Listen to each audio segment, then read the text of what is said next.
All right. Start committing to the pledge. All right, folks, pledge allegiance, please. Pledge allegiance To the flag of the United States of America and to the republic for which it stands, one nation, under God, indivisible, with liberty and justice for all. Back down. All right, welcome everyone. I want to go over just a couple things here before we get into our recognitions for the evening. First of all, I want to remind everyone that we have our FFA banquet on Sunday at 1. Looking forward to that. Quick word about registration. You may have received an email yesterday about registration, and you received something from, it's actually me today, talking about registration. What we got yesterday went out a little too quick. I apologize if there was any confusion for that. We are doing registration early this year. We plan to have that open either tomorrow or Friday, and then we would like to have everyone registered for next year by June 1st. This will help for planning purposes. For us, most of the people know whether they plan to come back here next year and register here next year. So we decided to open that up early this year and have registration early for our benefits. So you'll be getting more information on that. We'll send it out. I have some good news.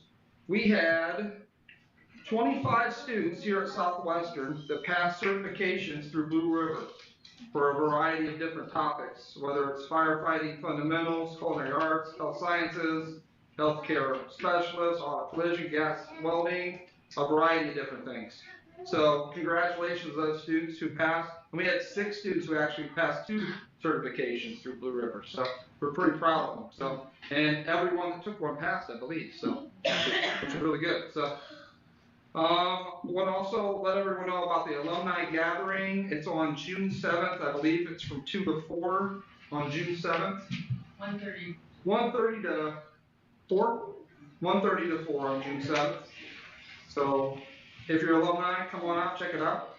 Where at?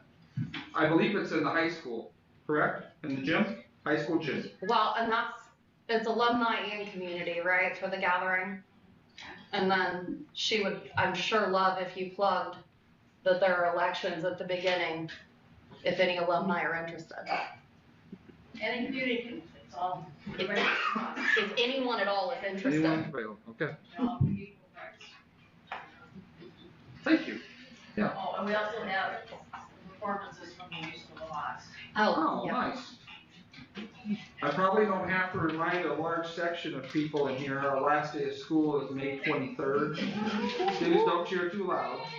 May 23rd is our last day of school, and then reminder also graduation's at 7 o'clock on May 30th. So those are some things to look forward here over the next couple weeks, and some positive things going on here at Southwestern with our kiddos. Now we'll get into some other recognitions. I'd like to have Mr. Tyndall from the junior senior high. He has several things he'd like to present tonight.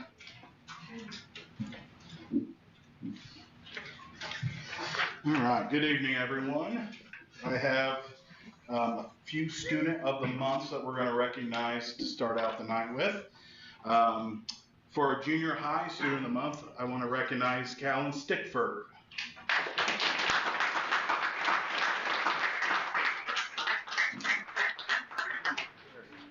There he is. Come on up, Callan, sorry. All right.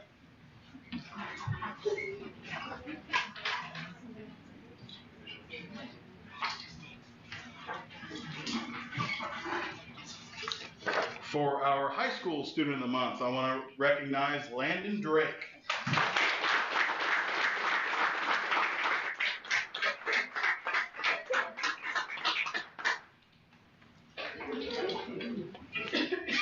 And then we had a Blue River student of the month for this month, and that is Isaac Bunch.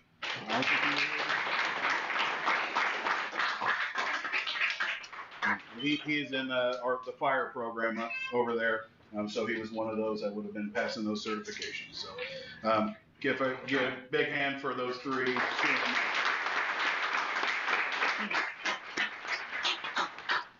Next, I want to recognize our teacher and staff member of the year, who are both with us tonight.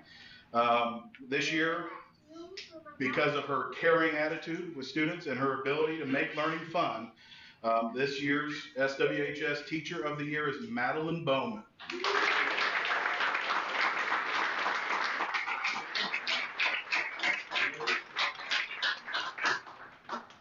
Had to stand there for a few. All right.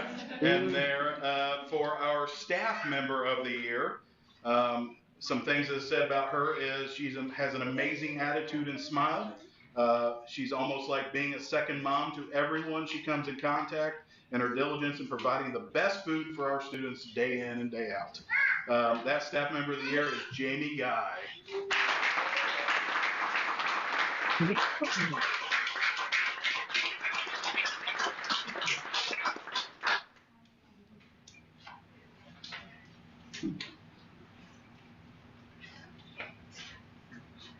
Perfect.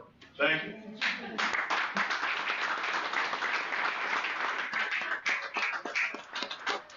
All right, and lastly, this one's a little bit of a long one, so bear with me, okay, but it's extremely important. I like to recognize our academic team. Our academic team knocked it out of the park this year. Small but mighty, okay? In March, they ran away with the MHC Conference Championship at Morristown. Here's how they performed in that competition.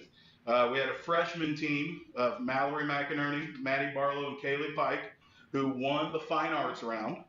We get a hand for them.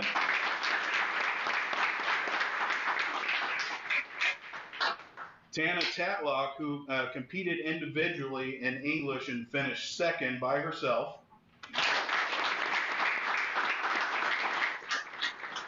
And then Pedro Lima, who also competed individually, won the math round and finished second in the science round.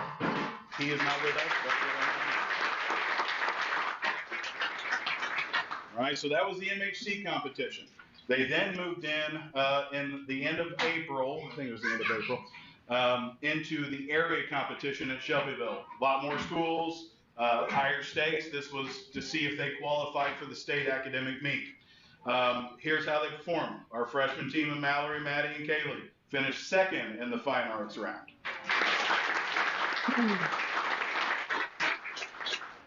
Tana Tatlock finished first and had the highest score of all classes in English by herself.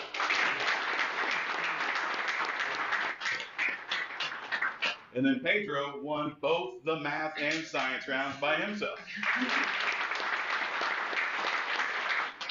So that's legendary, as the kids would say. All right. Out of those, Tana qualified for the state competition by herself, which was held this last Saturday at Purdue University, in which she finished 4th overall by herself.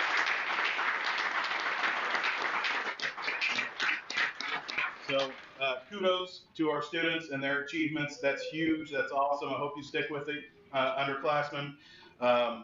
Huge shout out to our coaches, Ms. Marquith, Ms. Bowman, Mr. Cunningham, Mr. Rather, Mr. Mangrum. I know a couple are with us. Please stand. Right, Mr. Cunningham.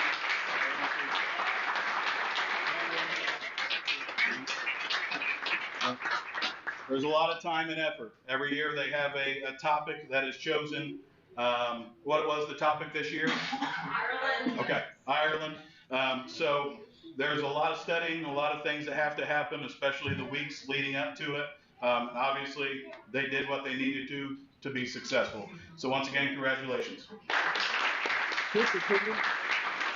Can we have our students and their coaches come up and get a picture? Yes, students and coaches come on up. Get a picture up here.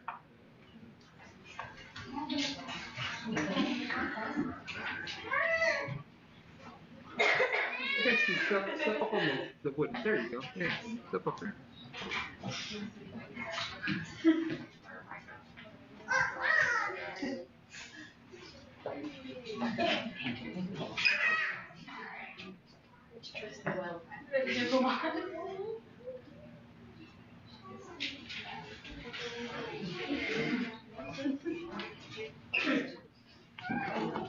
All right, thank you guys. Thanks, guys. Thank you.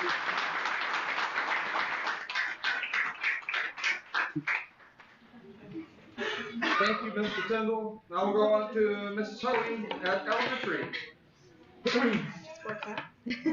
Hello, everybody. I have also a lot of celebrating to do, but we're going to start this evening with our students of the month for April. First off, I have Brooke Spangler.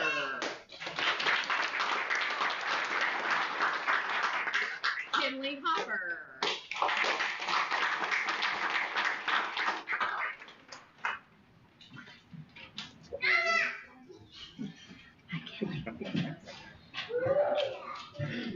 Nora Morrow.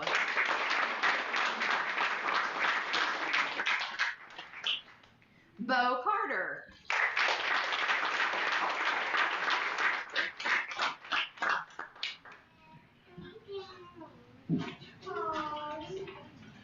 Lily Carter.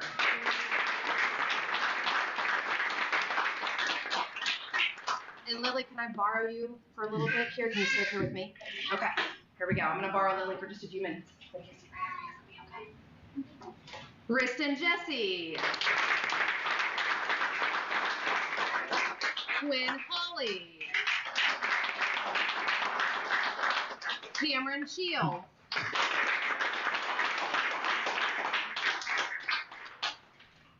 Lincoln Boyce.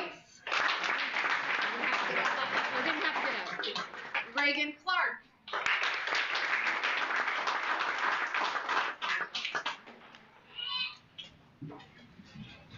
Ellie Winans. Aurora Winner.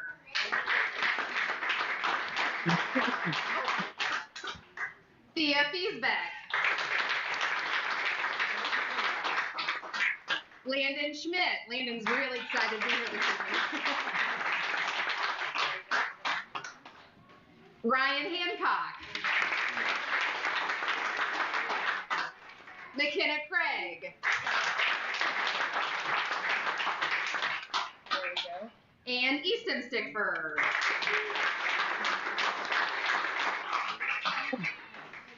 Okay, next up I have my Teacher of the Year and my Support Staff of the Year, and I had Lily stay up here with me. I thought she might want to present her teacher with the Teacher of the Year, so do you want to stand up here, Lily? Stand right over here. Okay. Stand right here. So I would like to announce Southwestern Elementary's Teacher of the Year, Carol Ellinghausen.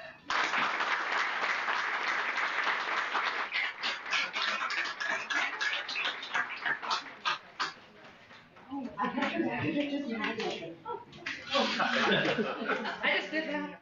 Okay, I have some words to read that the staff shared about Mrs. Ellinghausen.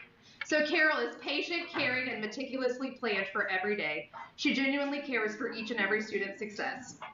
Miss Ellinghausen reminds me of a teacher from an enchanted story, as her innocence, empathy, and natural teacher abilities are welcoming for all first grade students. Carol is a sweet and gentle presence to have in our school. She is fantastic with the kids, and she maintains positive behavior through it all. She creates an excellent learning environment for students to grow. She is compassionate, she has awareness for her students' strengths and needs, and acts on them with drive. Simply, Nana is the boss.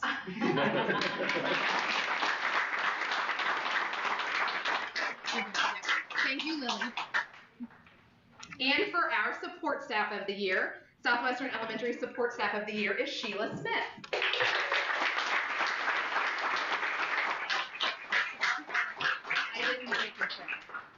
I did not break your frame like that. Oh, thank you. Okay, I also have some words to share for Mrs. Smith. Where do I even begin? Mrs. Smith is a lifesaver. She has all the patience in the world and goes above and beyond for the students in any way possible. She's also an amazing role model for myself. Mrs. Smith is caring, compassionate, and has the best ways of challenging our students in ways that best fit them. She advocates for our students and always makes them feel loved. She is so easy to work with, and she is most helpful when I'm in a difficult situation, and she will always be there to help and be able to direct the students in different ways, and she knows how to keep myself calm. Mrs. Smith is so qualified for this award. She is one of the best. She is one of the most dedicated people I know, and she barely ever misses work. That is true. And lastly, I do not even have the words to describe Mrs. Smith's passion for her job. Sheila is amazing with the kids. You can tell she is here for the right reasons. Sheila bears the weight of several difficult situations with ease. She faces challenges head on, remaining calm and diligent in her practice with a challenging caseload. She assists wherever and whenever is needed, and it is a friendly face with a willingness to conversate. Thank you so much.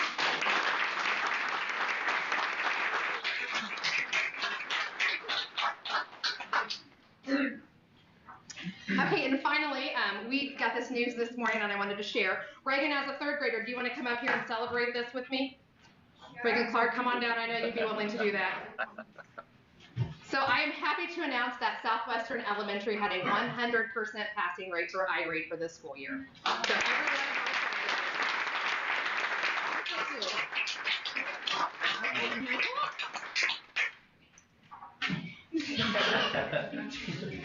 Super excited about the IRE passing rate. Yeah, Thank you. That's awesome. Great news. That's awesome. All right, so we have one more award we'd like to hand out tonight. It's kind of a surprise. The board has gotten together and decided to hand out a new award called the Tip of the Spear. It's for a staff member who's gone above and beyond. The award recognizes a dedicated staff member who's made a significant positive impact on both our school system and the broader community over the past year. Through the hard work, innovation, and commitment to student success, this individual has gone above and beyond to enhance the learning environment, support colleagues, and strengthen the connection between the school and the community. Their contributions have made a lasting difference in the lives of students, staff, and the community as a whole. So some of the things that were shared about this individual, this person came into the district when we were in a very rough patch. Person impacted Southwestern by leading a group of almost all new teachers to the building. Enrollment in the building increased as a result of her influence. The way this building has changed over the last 3 years is truly inspiring, and we can't think of a better person to be the first Tip of the Spear Award winner. I would like to have Mrs. Hoey come on up.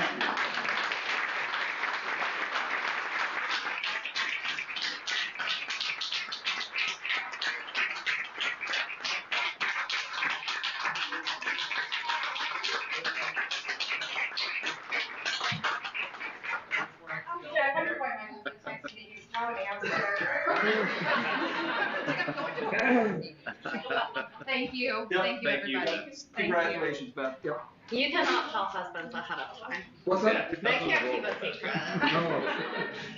I told them it would be in the first 10 minutes, so I'm a little late. So, yeah. Well, thank you, everybody. This is your free chance to get out of the board and stuff, so feel free to exit the building and stay with up right for you guys. Thank you.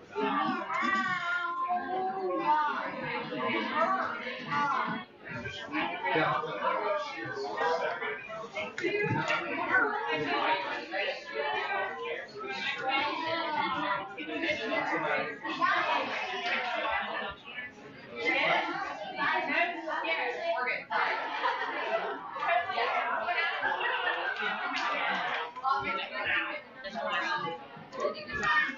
Nobody got a picture of Beth? That's a woman. It's only for 3, so that's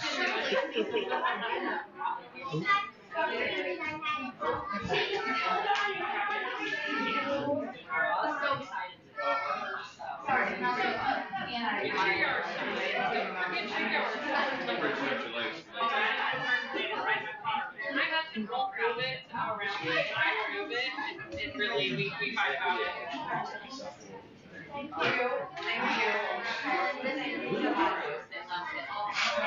I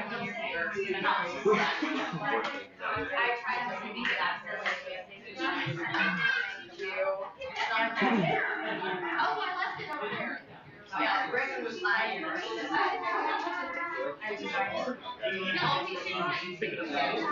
Thank you.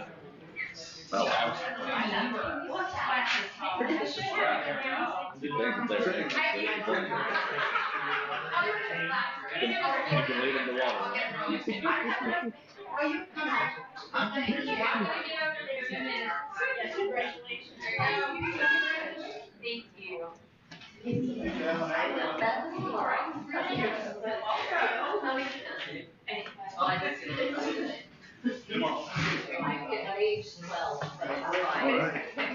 dog ears. And then there was an alien too. Yeah, we did this for years in dog ears. Stacey, did you get a picture of Beth getting her award? Yeah. Good job. I don't know that it's great, but I got It exists. I did. Yeah. Good job. Perfect.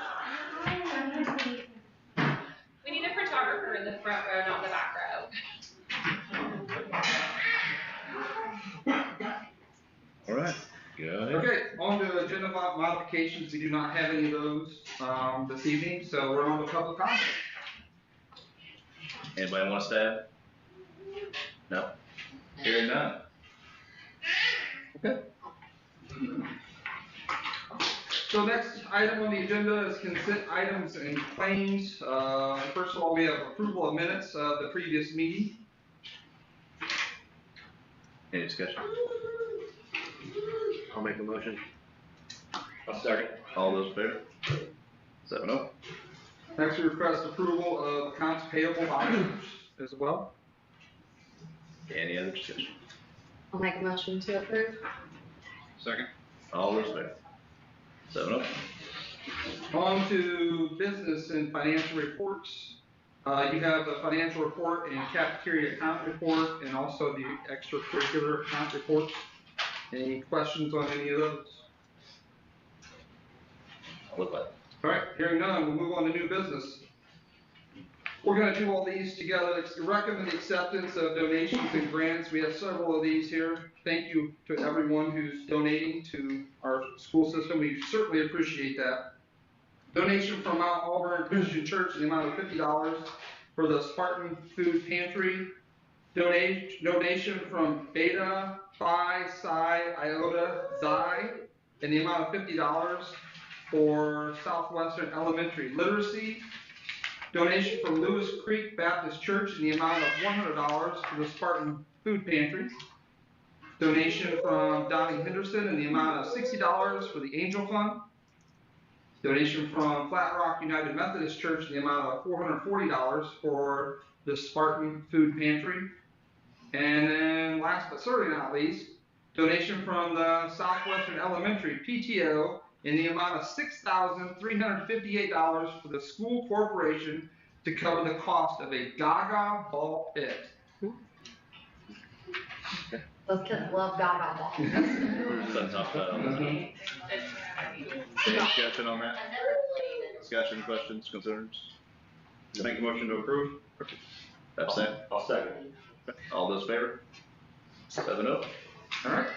Next week, we're going to move on to the junior, senior high, and the elementary handbooks. I guess we'll start first of all with elementary. I guess what I'd like to do, you saw the changes in the handbook, so what I'm going to do is give you an opportunity to ask Mrs. Go, you want to come on up here? Hello. So we're going to give you an opportunity to ask Mrs. Go some questions about the handbook. If you have any questions, and we'll go from there. Any questions, comments? Yeah, question I had, page 3, the teacher's assignments, those are indicating 24, 25. Is there an update for the 25, 26 teacher assignments on page 3? Yes, when it has not been updated yet because our new positions haven't been approved, and when I submitted this to you all, we didn't know what changes we were making, but that will be updated as soon as we have everything approved and ready to go. Any other questions, comments? I really like this format where it shows us what changes have been made and what page to look at to review this. I like Good it. job. Thanks. All we got. Okay. Yay. So I guess what I'd like to do, it's okay, should we break this up, we'll just approve the elementary student handbook? Yeah. No? Sounds good. Do I have an Yeah. option to approve? With, given the corrections that Stanford mentioned. I'll make a motion to approve with the understanding of updates on teacher assignments as they're found. Absolutely. Second. All those in favor? 7-0. Thank you, guys. Thank you, yeah. Next, we'll move on to the junior, senior high handbook. Mr. Tyndall, you guys have questions, feel free to ask for it. Hi, I'm Blake. Okay, So you got a heads up. I feel like while it's not our job as a board to dictate what goes in your handbook necessarily for your school, I do feel like with having to vote on it, I would regret if I did not bring up the dress code. Okay. When I first had a kid come to the high school, well, I only have one at your school, but I thought that the dress code carried over from the elementary, and so initially I was sending her with that idea, and I kept getting the, Mom, we don't have the same dress code. Mom, nobody else is wearing this.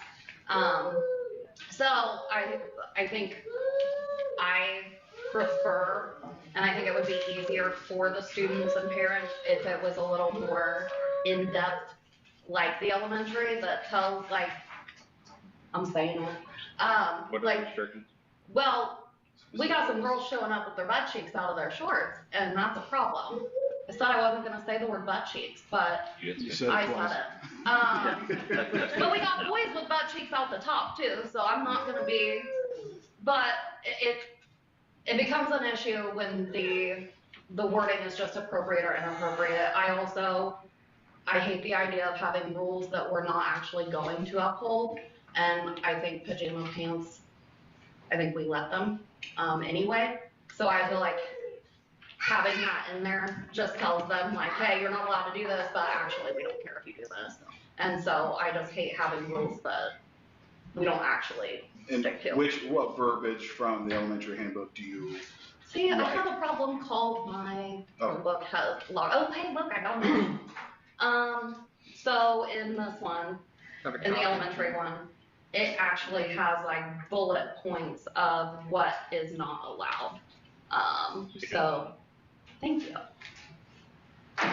Page 11. Well, I'm getting there, I promise. Me and Chromebooks are not friends. So it talks about the clothing that advertises drugs, tobacco. We already have that in the high school. Mm-hmm. Shorts, dresses, and skirts if they do not pass normally accepted standards of decency and or the inappropriate for the weather. Generally, these should reach the tips of the fingertips when hands are stretched down at the side. I do like that it says generally because it gives a little wiggle room because, you know, what if it's like, no, not short of the fingers, are we really gonna make them change? But it at least gives some standard there of there is a length that is appropriate rather than just saying appropriate, because what one person thinks is appropriate is not necessarily what is. And that is the situation that we ran into when we made this change. I think it was last year. We had words such as fingertip or mid-thigh, I couldn't remember which one it is, for shorts and skirts, and you know that length justification. What we were running into was the fact that we have 7th graders and seniors. We got 4'2" and 6'2" kids running through the hallways, and lengths of arms, lengths of legs, size of bodies are all different. And we were running into that. And it doesn't say, well, the handbook doesn't say that, or the handbook says this. That's not what that is. And so there was too many hoops that we were getting so much backlash from that, and saying, well, it's all dependent. Like, I mean, she could do this, or he could do this, and the fingertips are higher up here. So we were just fighting that battle. Yeah. So I made some phone calls, and something generally that's being put in the handbooks is that distraction of the learning environment or the learning process. And I liked that because it gave us enough leeway to enforce without saying it's fingertip or mid-thigh or anything like that. It was, and not using the word appropriate either. It was addressing it based on the fact that it was a distraction to the learning process and needed to be taken care of before we move forward. That was our justification for that. I think that with that, you're gonna have each classroom, each teacher is gonna have a different version of what's a distraction, what's not a distraction. Each body is different, so you're gonna have that one's a distraction, but that one's not so much a distraction, and I just personally would That's a real thing, though. I mean, bodies are, correct. What is appropriate for one may not be appropriate for another. Where it says generally, I think is what I really appreciate on that one. It's you know, this this is the standard. Mhm. However, we can wiggle. Mhm. I just feel like if there's not a standard set, we end up with belly shirts and butt cheeks. But that's me saying my piece. Mhm. I'll see if anybody else has anything. 3 times. Butt cheeks. Does anybody else have anything to add on that? Not on dress code, no. Anything else? Question, it stated there, so Zach, this might be for you. It mentions a guest network for devices. We used to have a guest network. Do we still have a guest network? The guest network and the student network are kind of combined at the current moment in time. Okay. There will be a complete rehaul once Cisco gets put in. I'm gonna do a complete rehaul on all of that. So the intention is to still have a guest network? Correct. We just call it out, so I just want to make sure we're going to have one if we call it out. Yes. Okay. Second one would be then just personal devices, cell phones. We already have it in policy that they're not to be used. They're used all the time. Yep. During class time, all the time. Thoughts on that? It will be enforced next year. Okay. Is there something that's kept it from this year? Me, I mean, not enforcing it, not Okay. going through the proper process and seeing it in action. I've seen it in action now at another school, and I know how we need to enforce it. Okay. Yep. Great. Yep. So we're good to keep it in? Yep. Good. That's all I had. I only had a housekeeping one on page 33. I think there was a contact that needs changed. Okay. As the old facility manager contact. Just, it wasn't anything important, just noticed a typo. Good. Gotcha. I would agree with what Brad said also, but about the cell phone usage. Oh yeah. Yeah. It's amazing when you actually see it and it work. How. And the technology in general. Yeah. Any other Because discussion? when you said at all is passing periods and lunch, that's included also. No, that would be when they would be able to use it. So it cannot be in the educational environment. I think that's what the Indiana So this is code rule says. A Right. here, And Indiana code refers to it as educational environment, correct? No, I think what Daryl's getting to, and you're right, Daryl, in the handbook here, it talks about all day.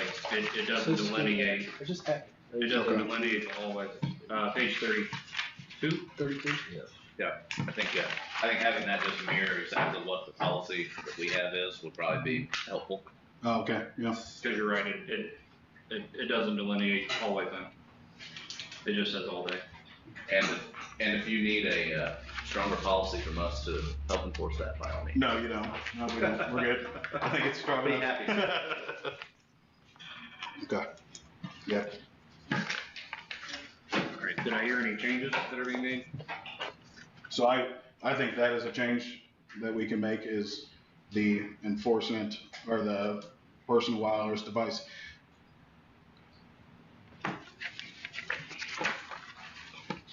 No, it's their cell phone. There's cell phones somewhere else in here.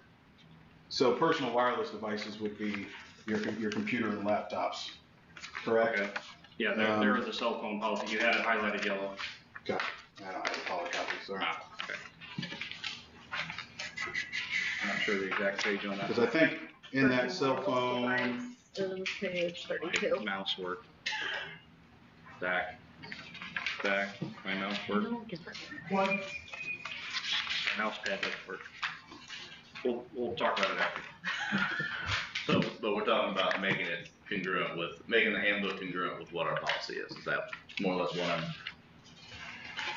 taking away from this discussion? I think so. so on page 19, it says under electronic devices, use of cell phones and other electronic devices is strictly prohibited in the educational environment.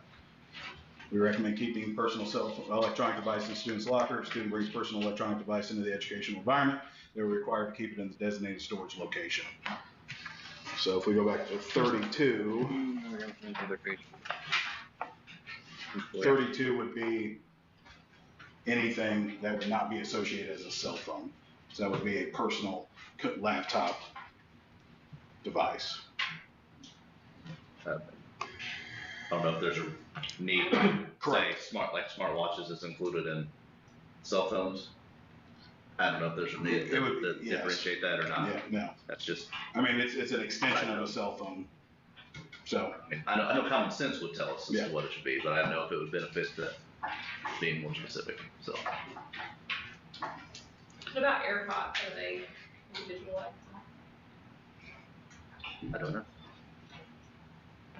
well, if the cell phone's not in the educational environment or it's locked up, they wouldn't be able to use those devices. It does have earbuds, headphones, and smartwatches outlined here on 19. Good. The policy.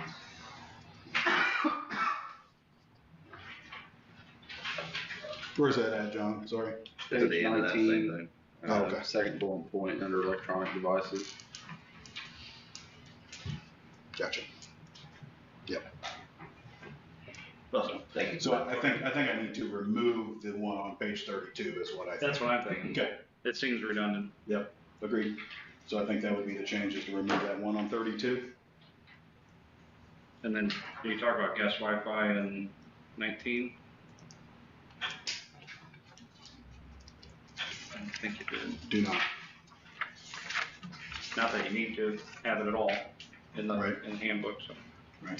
So So the- technically, that guest Wi-Fi would be utilized outside of school day, at events outside of school day. So we have two definitive changes that we talked about. Like brought up concern about the dress code. You okay and want to leave the dress code as is, correct? I know there was a discussion, I just wanna make sure we're all on the same page. I would prefer to leave it as is.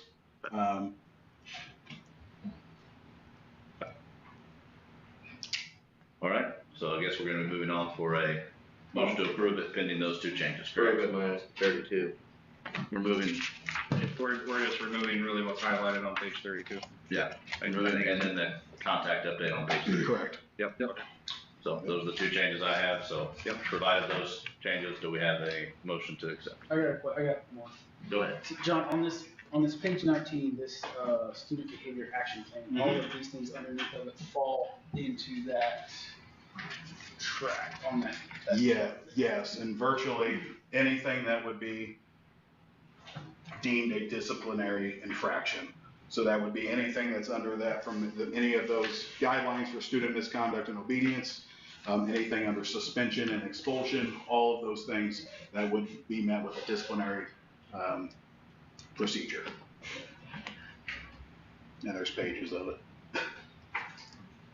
And then when we approve something pending changes, that comes back to us to verify that those changes were made. So we really approve it twice, or we just assume that they got changed? I think We'll just assume that it gets changed, so when it goes public, those changes that we've approved are to be in there. I like to make We sure that I won't send see it it to you so you verify that it's been changed. Yeah, that's been that's been a common practice, is that we will approve it pending said changes, and then if there's an issue later, we address it. Okay. That sound okay? This is the benefit of doing it in May versus July, where we have time to, things pop up. Yes, I just want to see it again before it goes. Yep, Okay. we'll do that. Are you okay to vote on it tonight still? I am. I would prefer to see it and prove it as is, but if that's the way we do it, that's fine. Yeah, it seems like we just the two minor changes, so. Yeah. Seems comfortable. Well, Okay. Any other discussion? If not, we'll move on to a motion to approve. Yeah, go ahead. make a motion to approve high school handbook, pending the two changes discussed on page 30 and on page 33. Do I have a second? Second. All those in favor? Can I explain my vote? Yes. I'm voting yes, but I don't love that dress code. But I don't wanna throw out the whole Right. baby with the bathwater, so. That's very appropriate analogy. I think just a quick follow-up on that, if I could, and you can sit down if you like, but, Thank you, Mr. Tindall. Thank you. but I think it's fair, as, you know, as Mr. Tindall mentioned, he's gonna be pursuing further enforcement of cell phone policy, perhaps further enforcement of appropriate dress wear. Makes sense. You know, if we're keeping the written law in a bit of a subjective form, but it'll still be pursued in a stronger way. But we're on to. Next, we move on to letter C, the Southwestern Board of Education Guiding Principles. The document was on the table over there. If you didn't get one, feel free to go grab one. I'll let you guys take it over from here. So I guess I'll lead on this. So this was kind of something that was developed after some meetings with the ISBA. What this document is to do is to allow us to have obvious goals that are shared with the public. This is going to be basically our policy number one, something that the public sees that they can hold us accountable to, and also allow us to have just a more clear-cut way to operate, make sure we don't wind up in some negative situations that we have in the past. So that's my take on it. I'll let everybody kind of read through it as they want, but anybody else want anything to add on that one? I'll chime in. One point at a time. I think it was very necessary coming on and immediately attending the new board member training. While that is an expense to the district, that provides you with educated board members that know what their job is. And I very much appreciate the ability to do that when I came on. And then seeking further training is absolutely necessary. Every single year legislation regarding schools changes, and that helps us stay up on what legally our job is, because that changes. Reading that book, so there's a book involved. I don't think we've actually talked about that at a board meeting. There's a book that we read that was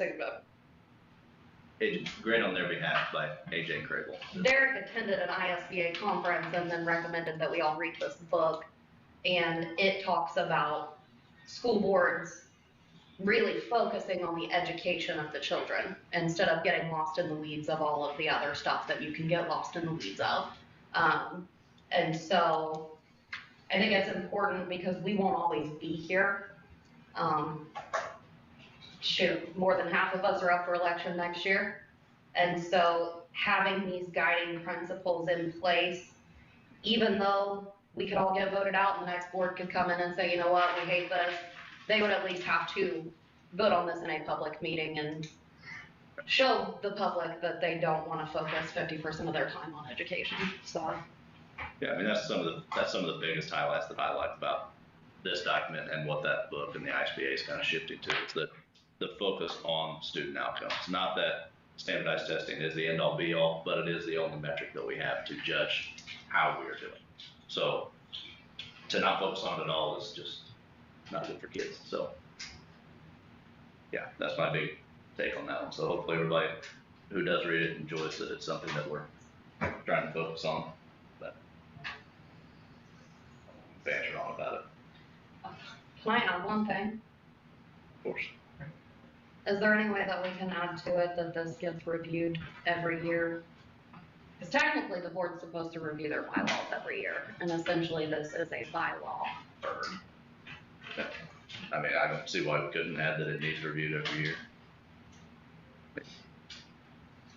You think it's reviewed one per calendar year? Yeah. What do you think?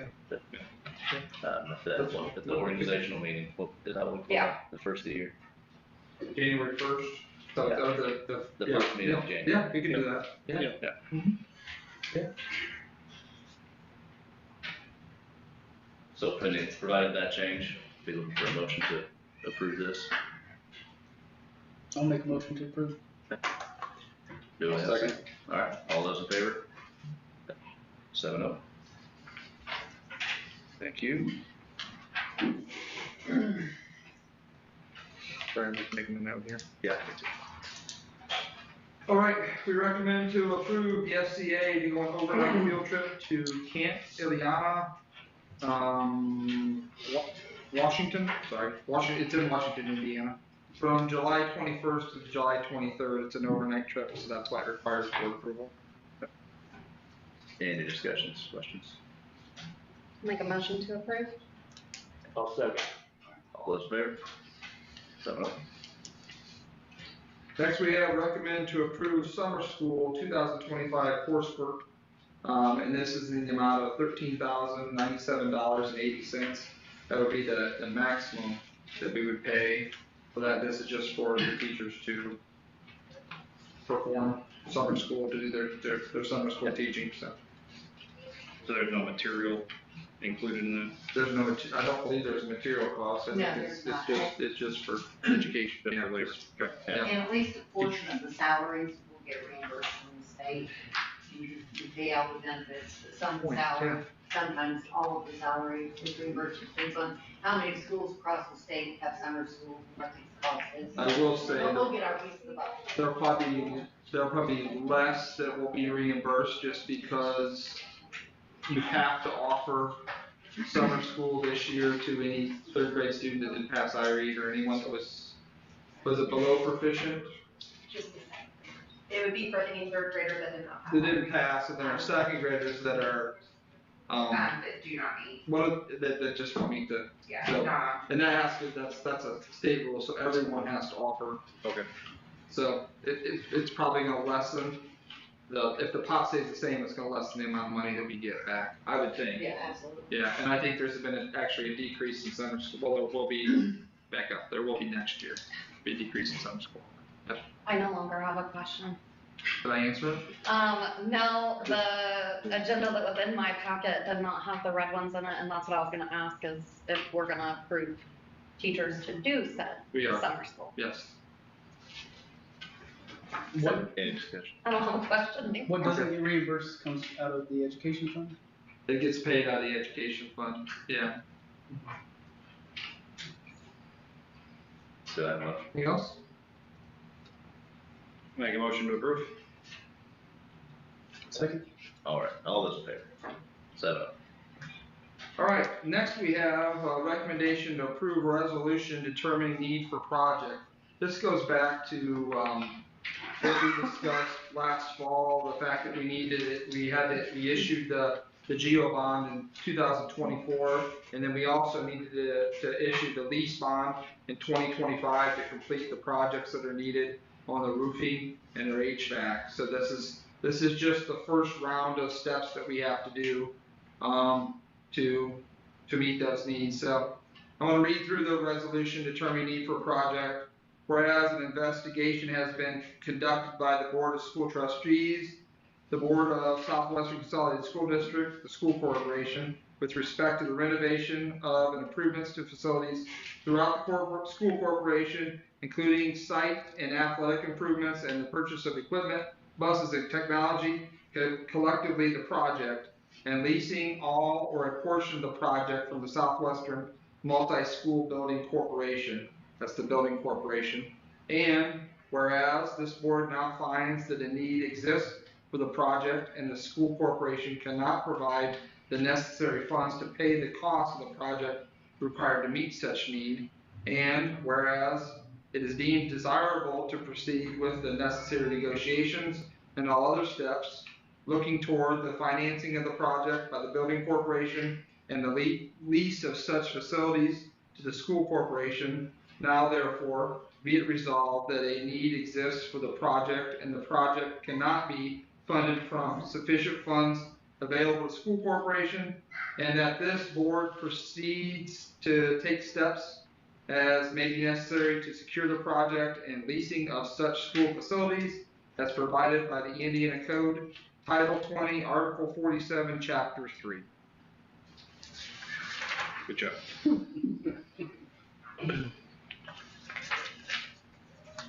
Any questions or I just discussion? want to double, triple, quadruple clarify, this is what we already talked about, this is going to hit that same dollar amount that we have already discussed the whole time. Yep. It is not above that. Nothing additional, just what we already did. Motion to approve. I'll make a motion to approve. Second? All right, all those in favor? 7-0. Right. Now we have recommendation to approve the resolution approving the form of lease. And this is the second step that we do here. Whereas the Southwestern Multi-School Building Corporation, or the Building Corporation, has previously been organized pursuant to the Indiana Nonprofit Corporation Act of 1991 for the purpose of constructing, renovating, and improving facilities for the use of the Southwestern Consolidated School District or the school corporation. And whereas counsel for the building corporation has drafted and submitted a proposed lease agreement for the Southwestern Elementary School building, real estate on which the softball fields were constructed, real estate on which the wastewater treatment plant was constructed, and whereas preliminary plans and estimates for the completion of renovation upon the leased premises and other school facilities owned and operated by the school corporation have been prepared, and whereas the documents have been submitted to and now meet the approval of this board of school trustees, or the board. Whereas such documents have been marked to indicate the work covered by the proposed lease, and whereas it now appears to this board that the preliminary documents provide the necessary facilities for the students of the school corporation, and that the proposed lease with the building corporation provides for a fair and reasonable rental, and be it resolved that the terms and conditions of the proposed form of lease and the documents are approved and agreed to as the basis for a hearing as required by law, and that such hearing should be held by this board upon the necessity for the execution of such lease, and whether the lease rental provided therein is a fair and reasonable rental for the proposed building, prior to final determination of such questions, so that this board may determine whether to execute such lease as now written or as modified. Be it further resolved that the secretary of the board is authorized and directed to publish a notice of such hearings as required by law. Thanks. Paul, did you want to state that back to us? I just had one question on the terms lease and rental. Are they being used connectively, or is there a difference in that wording? It's the same. So it's just the bonds, because we're using the building corporation, it actually owns it, and then we're leasing it from them. So, okay, and that's the terminology, lease or rental, as they do have two different terminologies. Mm-hmm. What we're reading here is the state thing, is the state mandated verbiage that has to be read. It doesn't even, it's not something we've said that makes sense. It's just, that's what they distribute to us. Same process they did for the field house. It was given to us by our bond counsel. It's part of the process. I'll make a motion. Oh, I'm sorry. Yeah, go ahead. Yeah, thanks. I'll make a motion to approve. Form of lease. I'll second.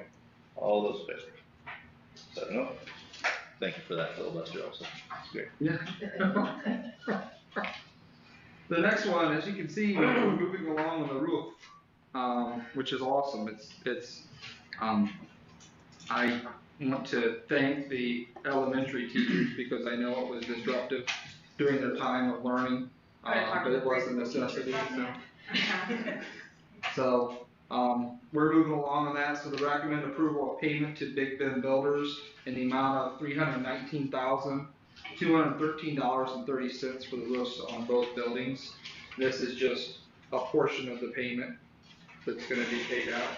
So, and this was already approved that we do this through our agreement with the bond, and then also the agreement to work with Big Ben Builders. And I confirmed this today with Dr. Wilkins that there was a little bit of question as to whether this was all the roof. So this is all of the roof that we have that is not a sloped metal roof. Yep. So that means everything's been updated. Yeah. In the last 5 years. Yeah. Within the last few years, it's been either updated. the last time or this time. It's all the flat roofs have been handled. So hopefully that's something we can put behind us. And this pay nearly 100% of it is for material. Yes. As we look at it. That's, so all the material that's filled up the parking lot, that's what this is. Yep. Any other questions, discussion? I'll make a motion to approve the payment to Big Ben Builders. Got a motion. Second. Got a motion and a second. All those in favor? 7-0. Next, we have a recommendal of approval for the junior senior high math curriculum from McGraw-Hill in the amount of $46,523.03. This is coming out of our education fund, which we do have a significant cash balance in our education fund. Mr. Tyndall took a group of teachers to Franklin, I believe, right, to watch them using this curriculum, the textbooks that we had, and they were impressed. They came back excited about the opportunity to use these. I believe there's also gonna be training that's involved that comes along with it for our teachers, and they'll also have other resources too, like videos and some other things that they'll have in conjunction with. So, How confident do you feel? I'm very confident. You know, everything that Ms. Fico stood up and said last meeting, this is an extension of that. It may come with a different name. The reveal is the same for math, but ours is study sync for the ELA, or theirs is no. For ELA, open work. Open course. Okay. Sixth grade, the study sync as well. Yeah. So, you know, it's all the same provider. This is what we've been talking about since I've been here, is having K through 12 alignment. I mean, I'm very happy with what we saw. My math department went over to Franklin. My language arts department went down to Clarksville, and we saw it in action down there. So, Did either of those places give any feedback as far as like improvements that they saw before they started to after implementing it?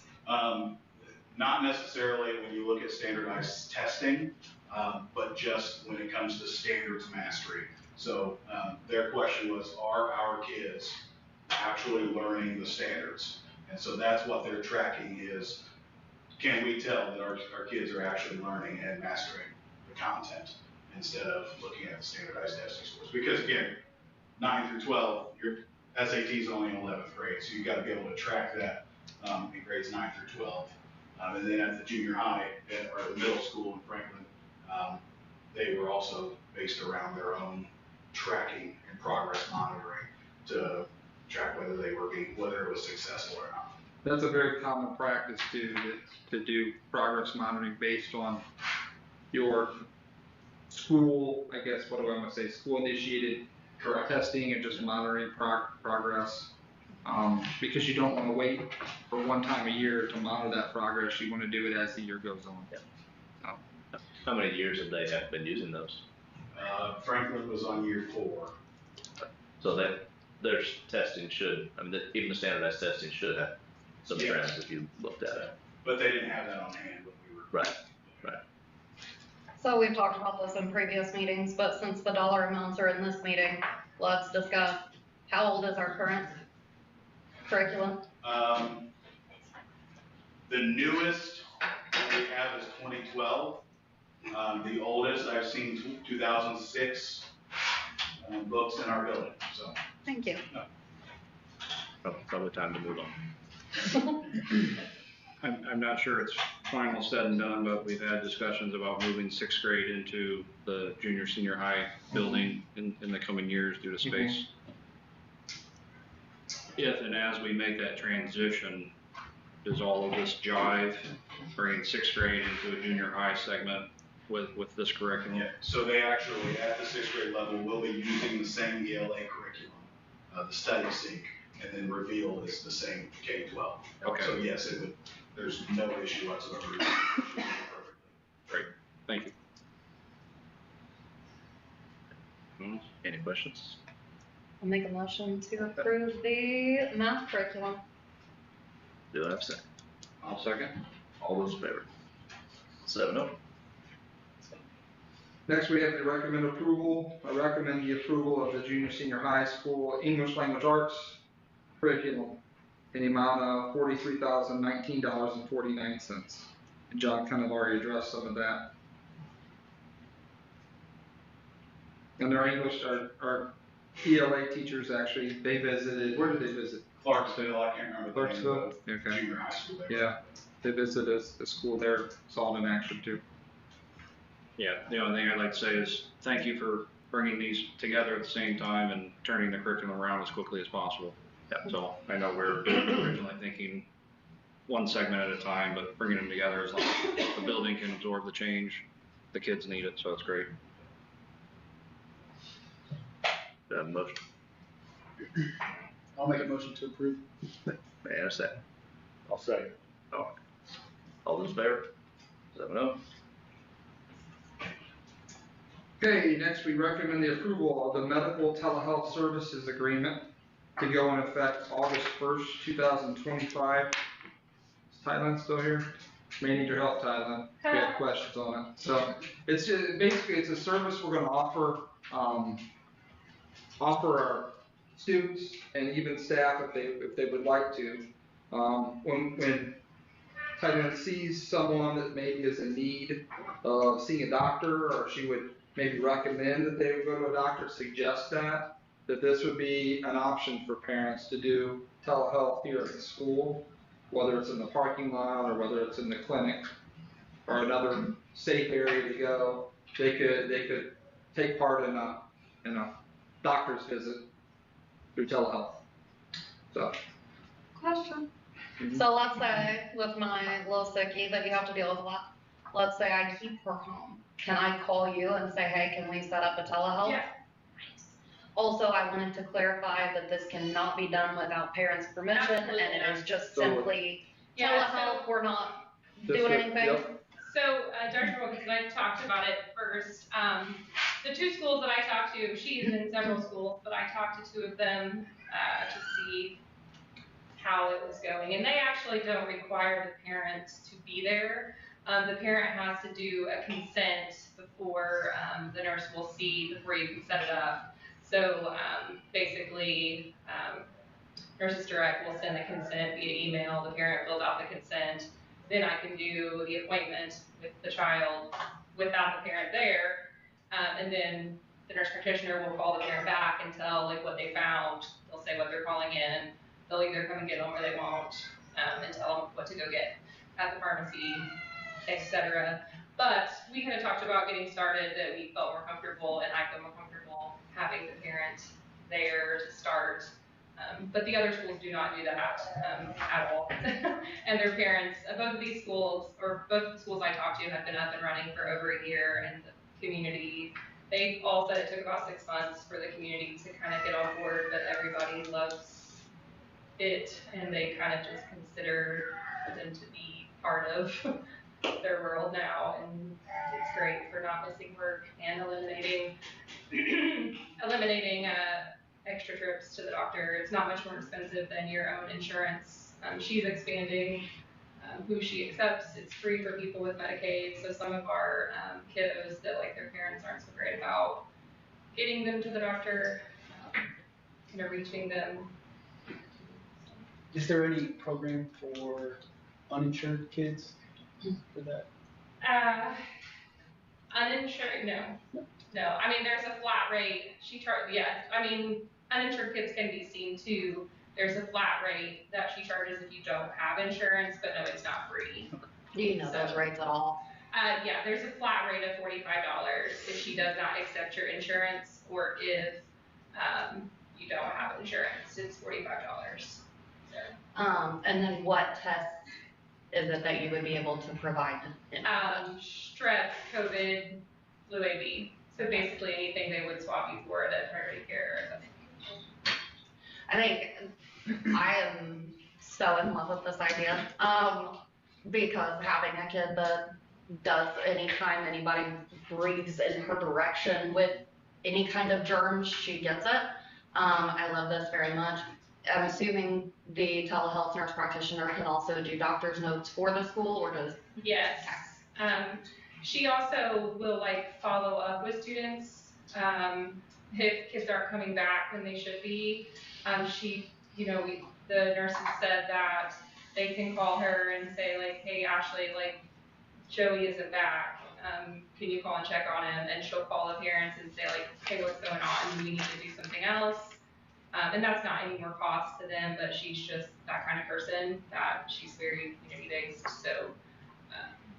And then you already mentioned that she can call prescriptions in. Yeah, and then she also extends that note for us too, as needed. So that's covering our attendance and helping with those numbers too. and immediate notes, like she sends the notes to us digitally, so we have all of that. Making things easier for parents is number one, but we also get some benefit to that with healthier kids getting back to the classroom. And it's important, I think it's also important, we spoke, no one would be recommending anything to see telehealth except for Thailand. She's the only, it's going to, the school nurses are going to be the only one that's recommending this, so. Yeah. Thank you. Is the consent, is it per episode or like just once per school year? No, it's per episode. Yeah, so before you would have an appointment, she would email the parent, or I think text even, that you would have to go on and sign the release consent to see the child. She has an option that you can like come on virtually too, so if you're, at work and you can't get there. So we don't physically have to come to the school, we could be virtual also, as a parent? Ideally, yeah. I kind of saw it as a parent thinking of like how it could work is if parent can't leave work, but parent wants to be on the virtual call and then wants to send grandma to get the kid, that parent can be virtually on the appointment, maybe go pick up the prescription, but send grandma to pick up the kid. She doesn't go against anything, like if I think the kid doesn't need to be at school, she's not gonna come on the call and say, they can stay at school, it's fine. So she's always gonna be kind of in support of what I think needs to happen as far as staying or going at school. Sounds pretty awesome. Yep. I do have a question. If a student's parents were uninsured and couldn't afford the $45 payment, is there a fund available that we could use to? There's not a fund available currently that we would use. Can we create one? Can we put one together? Or could we accept outside donations to help cover any cost for those who may not be able to afford it? Yeah. I think that's a great idea, but I also think that's a very devil's advocate situation here, that just being a medical person and abusive medical situations, you have some students and some parents who are just like, hey, I want my kids off for strep. Hey, I want my kids off for strep. So where do I draw the line, like in denying an uninsured person? Like the same person can come in every 2 weeks and say, hey, we want to be seen again, we want to be seen again, we want to be seen again. So I can't, like, do we dip into a donation pot every 2 weeks just because that parent wants their kid to be seen? Like, I can't necessarily deny. I would recommend before we create anything like that, we first try the program out, see how it's going first, and then go from there. That's what I would recommend. Or see what the need and the want is. If there are uninsured people out there, I don't have access to that information either. And on that point, people could just say they don't have insurance and then get their testing covered. Yeah. On that entire. That's why I'm asking, because I don't have an idea. I think that's a registration question, but like my access, if any of you have done your child's registration, my access to all of that is very, very difficult. So most of those registration questions are health related, and I have a very hard time seeing all of that. So if people do put health information or their insurance information on there, it's very hard for me to see. So. Quick question on that. This is only going to be when you recommend that this child needs sick. If they are sick at school. Right. I know this isn't Parents can also request it, but I am one human taking care of 700 kids, and if that's not going to be my priority too. So this may ruffle feathers, but they can also do it on their own. I don't have to, if it doesn't require testing, they can see her on their own. If it requires testing and me, it's going to have to be on my timeline too. So I can't always. I was wanting to make sure that it wasn't something that you were going to wind up being abused by people. That is my only concern is. Could this be set up to where it is only by your recommendation? I mean, it's just, I think we we sat together and had a whole pro and con list, and I think it's just one of those things that we're just gonna have to see where we can pro and con it all day, and I think that we just have to get it up and going and see what happens. And I'm not afraid to draw the line where As long as you draw the line. where things need to be drawn. So Okay. I would rather have the service and offer it to help people than not try something new that can be a benefit to the community. So. Love it. Can I ask a question? Is that all right? No. My where I go is if someone doesn't pay, who chases after them? Not it. Yeah. School or just this? No, it's not, we don't do anything with money. Yeah, We are taking money, we are doing. I understand that, but I can see that getting. No, they actually have to pay ahead of time. It's all digital. Okay. And I think that's part of the consent is that they have to pay. Good question. So, yeah, when they fill out that release, they're putting their insurance, they're saying that is, and that's a done deal. Yeah. So. No, I'm not doing it. I'm completely out of that. I am. Collections isn't my game. Not in school. Let's do that. I think I would be good at it. I think so. I'd be like, I just give you all my money. Here, Okay. I have a question. We We ready? need a motion. Yeah. I will- Ready? I will make a motion to approve. I'll second. Oh, and who's that? Oh, and they practice independently, or do they work under a physician? All right. And we're moving on to the vote. All those in favor? So, perfect. There we go. Next, with summer comes summer reading feed, just want to recommend approval that we do our summer reading feed program. Same as every other year? What's that? Hi, I was asking. Is it the same as every other year? Yeah. Perfect, go. I make a motion to approve. I'll second. All those in favor? 7. We're ready to go. Under other, you should have your overtime report. Any It was questions on that? Distributed. No questions. Moving on. Okay. Personnel, first we'll start off, I'm gonna do all the resignations together, if that's okay. We, recommend the resignation of Scott Shepard, the accepted resignation of Scott Shepard as athletic director as of May 30th, 2025. Resignation of Steve Shaw as ag teacher as of July 1st, 2025.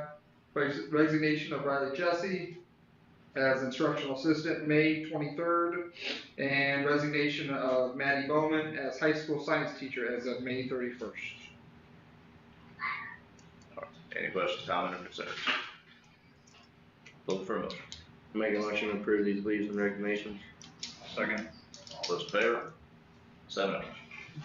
Okay, next we have recommend to hire Don Westling as volunteer assistant for FCA for 24-25 school year. Actually be for 20, well, yeah, because it's still this school year.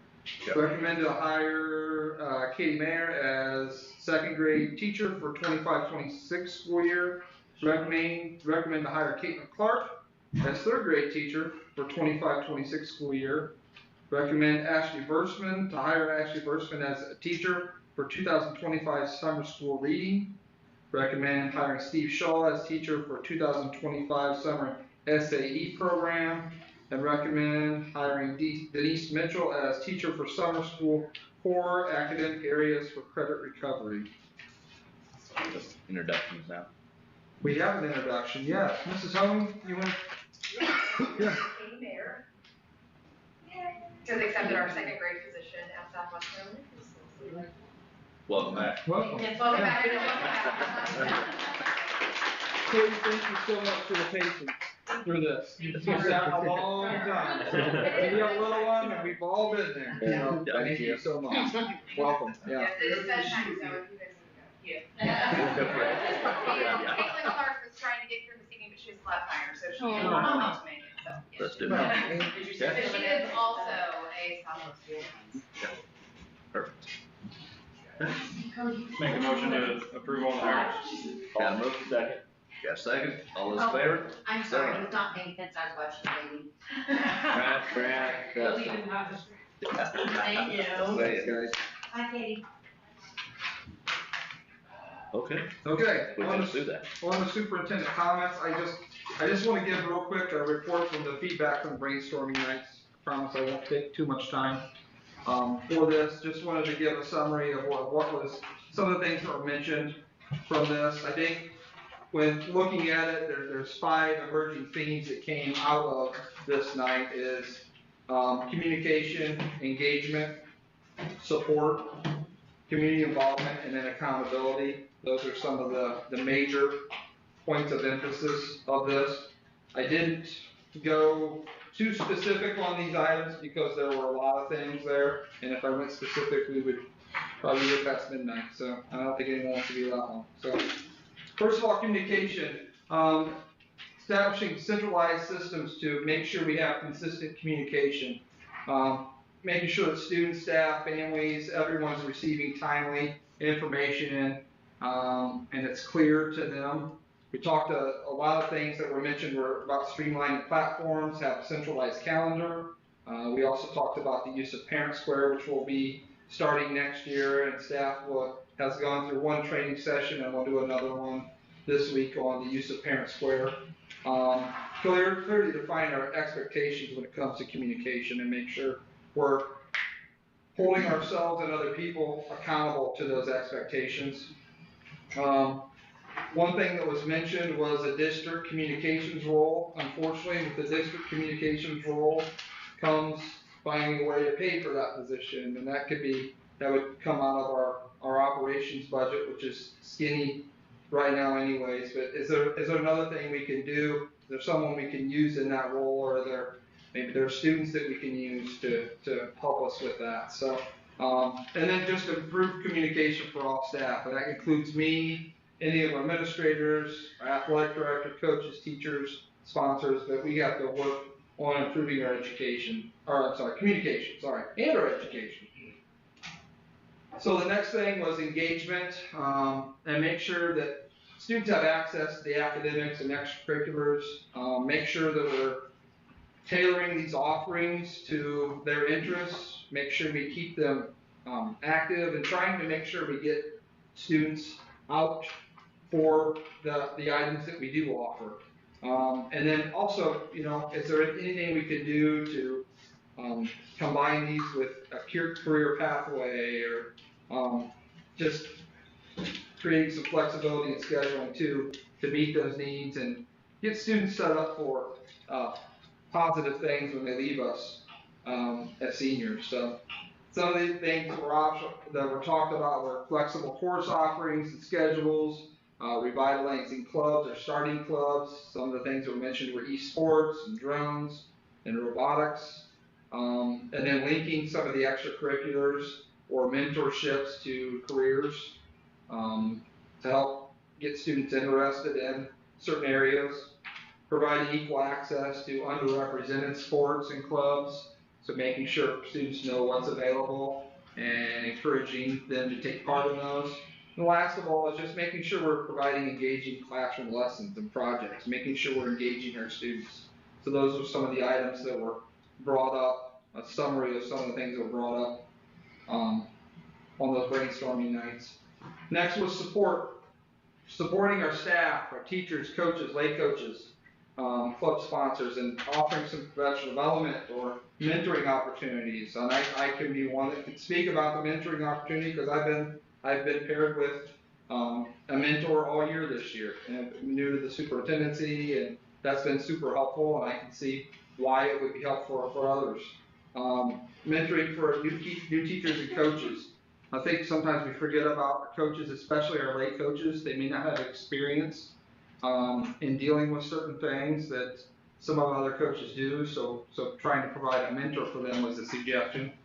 Clearly defined roles for athletic director, what the athletic director is supposed to be doing, and then also our sponsors and coaches, making sure that they're aware of the roles and expectations. Helping with staff culture and building morale, trying to do what we can to make staff feel better about what they're doing, and because they're obviously a huge portion of what we do for our kids every single day. And then support the high ability learners and diverse needs. So we sometimes those the high ability learners can get lost in the shuffle with trying to make sure that we're meeting maybe some of our students with lower needs, and some of our higher needs students, making sure that we're meeting their needs. So just making sure we're meeting everyone's needs and supporting all of our students. So those were some of the things that were mentioned on support. We had community involvement, just building relationships, and a lot of these things could probably be tied in with the communication, making sure we're building relationships with families and community members. And we're looking to increase volunteering and just building that trust with people and establishing some collaboration with our community and other stakeholders. Some of the things that were mentioned, we're opening club sponsorships to community members, making sure that we're tapping into our community for sponsorships, hosting more events at school that bring families into the schools, and also advertising these and making sure people were aware of these is another item that was brought up several times. Involving students and parents in decision making and planning. A lot of the people that attended these brainstorming events were very thankful that we were doing that. They showed appreciation for us doing that, which was nice. And that anything we can do to get students and parents involved is definitely a plus. And then provide clear avenues for community support. How can the community, some of the community members didn't know how they could support the school and how they could support the district. So providing those avenues as well was something that was brought up. Next, we have accountability. Implement clearer structures to guide decision making. We track our effectiveness. We're always looking for improvement. What can we do to change things? But that tracking and making sure we have good data to track what we're doing is extremely important. And this is in all areas, in academics, and behavior, and extracurriculars. So one of the things that was common was the data-driven decisions and planning, and making sure we're not only making decisions based on data, but we're also using those to plan for the future. And that we're not always just trying to put out fires, we're looking at trying to be proactive some. Regular check-ins with extracurricular sponsors and coaches, so making sure that we're tapping into them, making sure they're getting what they need. And that's obviously a part of the accountability process too, is making sure that they're doing what's appropriate as well. Defining procedures for academic and athletic performance, making sure we have procedures set in place. And then evaluate and recognize staff and students based on the performance, based on what they're doing. It shouldn't be anything other than what, in my mind, if we give a student a grade for algebra, it should be how well they can do algebra. It shouldn't be based on how well they can do homework. It should be based on how well they can show up to class every day. It should be based on meeting the standards and making sure they understand the material and the content. And the last was just consistent enforcement of rules and regulations. We have rules in place, we have regulations in place, making sure we're enforcing those rules. So those were some of the items that were brought up in the brainstorming nights. Thought they were really well received. I think we always wish we had more people there, but the people there were I feel like they were super productive. So thank you for all of you that came. I think a lot of you, almost all of you in here came to this. We appreciate that. That's all I have for my report. Thank you. Yeah. Thank you for all those that attended. Daryl? I want to say congratulations to Beth on the Tip of the Spear Award. Also, couldn't be happier to hear that the 100% pass rate for the third graders on the Ivory group. So thank you, Beth, again, and staff and students for all your hard work. Congratulations to all the award winners tonight. It was my favorite part of doing this. Yeah. I will echo both of those, and then also thank you guys for just coming, because it's about the same group every time, but I appreciate you. Okay. Yep, all the same stuff. I will want to add for the guiding principles, if we could just post those on our website under the board tab. Yep. That'd be great. And that, thank you everybody for coming. We'll go ahead and adjourn the meeting.